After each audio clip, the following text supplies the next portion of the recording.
Chapter 17. The False Prince. I was already in bed when Tobias and Rhoda came in. If they realized that I might be asleep, they spoke to me anyway. "We heard about the trick you pulled with Mott's knife," Roden said. "Connor wanted to give you a few lashes, but Mott said he handled it with you already."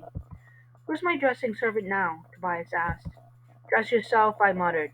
"You've managed for your entire life until now." "Connor's made us into gentlemen," he said. "A gentleman would never stoop to dress himself." "If he put us in dresses, we wouldn't suddenly become women," I said. "You're an orphan in a costume, Tobias, nothing more." Roden's servant was in the room gathering Roden's nightclothes. Tobias looked at him and said, "Build us a fire." Roden and I both groaned. "It's already warm enough," Roden said. "Do you want to cook us in our beds tonight?" Tobias began gathering the papers on the desk near his bed. "I want to burn these." "Why?" I asked, propping myself up on my elbows. "What's on them?" "Notes I've made in studying to be the prince. I don't want you or Roden to read them and gain from my efforts." "Neither of us can read," Roden said. "It's chicken scratch on those papers as far as I'm concerned." "Sage can read a little," Tobias said. I yawned. "True, but you're an imbecile. If I wanted to learn about something important, you're the last person I'd come to for information." Tobias slammed a book closed. "I hope you continue in your ways. It makes Connor's decision that much simpler." "Connor's decision is made," I said. "Oh?" Tobias asked. "Who is it?" "You." No, I sat up entirely. "You're the most willing to do anything he wants, the most pliable. He knows I'd be difficult to manage, and he can't be sure about Roden. But you're a puppet's master's dream." Tobias's mouth opened wide, then closed. Finally he said, "Connor may think what he likes. I am also the smartest of the three of us. And if I become the prince, then I will rule. No one else." "If Connor puts you in, then he can take you out," Roden said. "How do you know it won't be the way Sage says?" Tobias shook his head. "Don't you two worry about me. Worry about your own necks instead." Lessons the next day were much the same as the day before. Master Graves rapped my knuckles several times for staring off into space when he thought I should stare at his chalkboard instead. Mistress Havala educated us on the names of everyone connected with King Egbert family. Very few members of Ecgbert's family remained alive, and most of them are distant relations, so there is little chance of meeting anyone who knew the prince well enough to identify him, she said. "But everyone will expect you to know their names." Tobias took steady notes.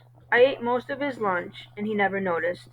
Mistress Fowler spent the remainder of our time after lunch describing Prince Jared's older brother Darius.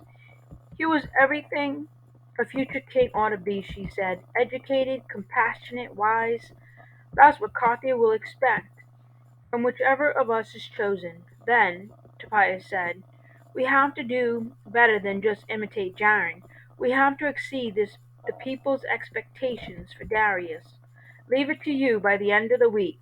The chosen prince will have to raise the dead too," I scoffed. "None of us is going to exceed Darius." "You won't," Roden said. I had no comeback for him. My whole life was a testament to the truth of the fact. There's an old saying in Havana that goes, "Just because it's calmer than a hailstorm doesn't mean it's calm." Several times during our horseback lessons later that day, that thought ran through my mind. The tension in the air was thick and tangible. Cregan and I quickly settled into a truce of not speaking. Or rather, I wasn't speaking to him. He had plenty to say to me. "Connor blamed me for you losing Windstorm," he said. "You get to say whatever you want to me. Challenge my authority here, and I take the blame. You think you're a fine gentleman now, so you can look down on me? Well, you're still that pathetic orphan, Sage. You smelled like a pig when you came in here, and no matter what scent they add to your bathwater, you always will." I gritted my teeth and reminded myself that in all fairness, I probably had smelled pretty bad before. "I'll have to pay for that horse," the master said. Cregan continued. "Paying it off will take so many years of service, I can't count them. But I won't be his servant much longer. I have plans of my own." He wanted me to ask what his plans were, so he would have the satisfaction of telling me it was none of my business. I didn't care an inch about his plans, so I stared at him steadily, which infuriated him further. From now on, any horse you ride will be tethered to mine, and you will get the calmest, least excitable horse in the stables. You won't be able to get it to do anything I don't want it to do. Wait, Tobias said. If he gets the easiest horse, then it will appear to Connor that he's the best rider. I smiled at Tobias, whose eyes narrowed. That was your plan all along, Roden whispered. I don't have Tobias's brain or your strength, I said to them. Give me this one area to compare with you two. Cregan stared at us for a moment, clearly trying to decide whether to give me the easiest horse or not. He didn't want to help me, nor did he want to risk getting himself in trouble again with a horse out of my league. I'm not even best with horses, he said. I'm a swordsman, but Ma ordered me here so he could teach swords. Teach us both, Roden said. I'll learn. Tobias rolled his eyes. So far, you've taught us neither horse nor swords. Our lesson time is passing fast, sir. The devils have punished me for everything I've ever done in my life, he said, marching to the stables to get the horses. They've sent me, you three. In the end, we all had easy horses, and our ride on Connor's grounds was so boring I thought I'd go insane. I wasn't the only one. You have to teach us more than riding like schoolgirls on a Sabbath afternoon, Tobias said. The prince will be expected to show off masterful riding skills. Being sage for this lesson, Cregan said.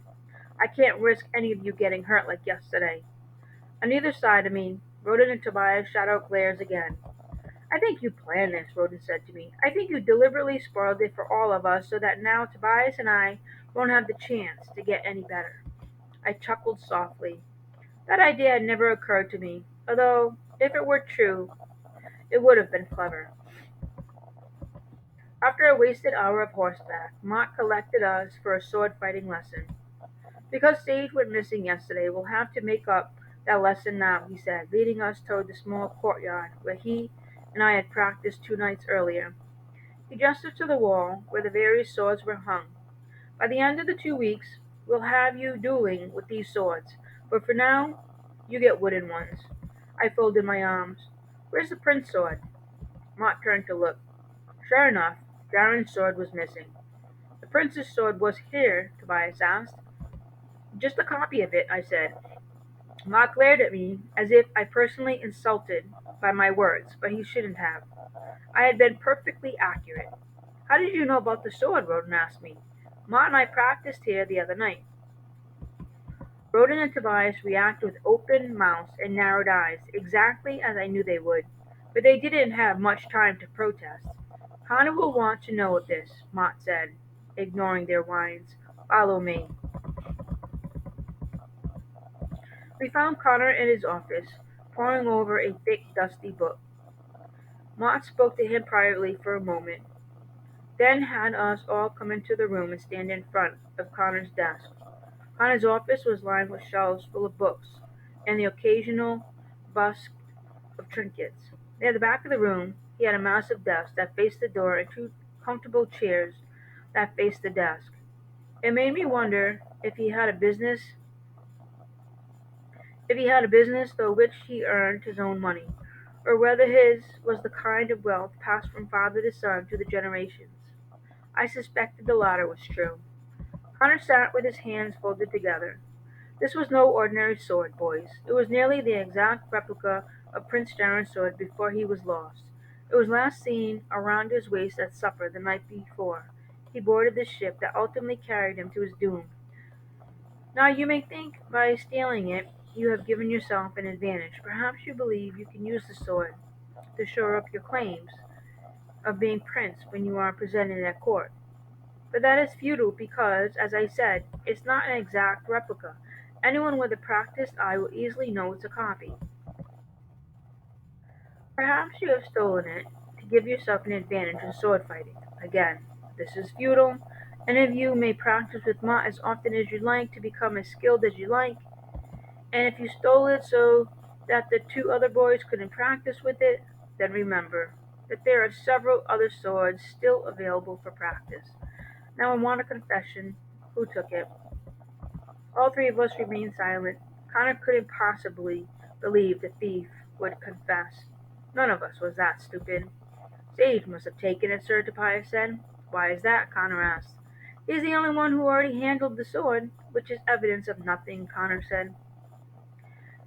It was there while the boys were on horseback lessons yesterday, Mott said. We know Sage. We know where Sage was at that time, and all the boys have been supervised since then. Where were you and Roden during that time? Connor asked Tobias. Tobias hesitated. After Sage ran off on Windstorm, Cregan was going to follow him. He told us to go to the sword area and wait for Mott. But after a few minutes, a servant came and told us that Mott had gone to look for Sage too, so we left. We left together, Roden said quickly.